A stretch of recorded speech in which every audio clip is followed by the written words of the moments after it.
Sallallahu ala Muhammad, sallallahu alaihi wasallam, sallallahu ala Muhammad, sallallahu.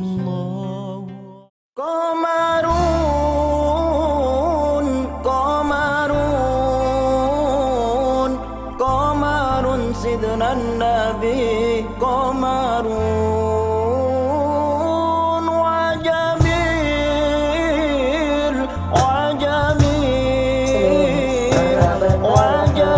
sidna nabi wa jamil.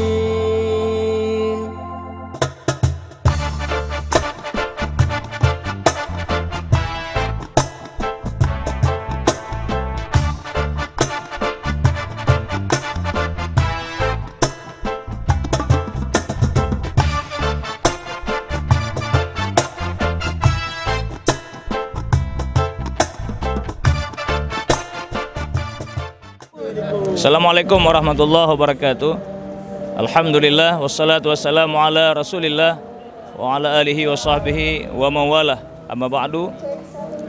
Insyaallah pada hari ini Aliansi Masyarakat Cinta Allah dan Nabi Muhammad Rasulullah Al-Maidah bekerjasama dengan seluruh majlis gabungan sekota Langsa mengadakan acara parade selawat yang kami beri tema Langsa Berselawat 2 dalam rangka mensyiarkan dan mentakzimkan hari kelahiran baginda Rasulullah sallallahu alaihi wasallam 1440 Hijrah.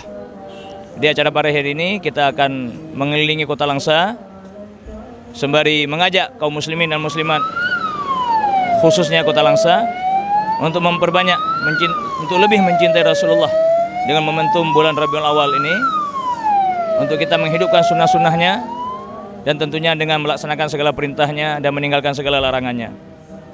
Alhamdulillah, semoga mendapat ridha daripada Allah Subhanahu wa taala dan kita semua mendapatkan syafaat dari Rasulullah sallallahu alaihi wasallam di yaumil qiyamah kelak.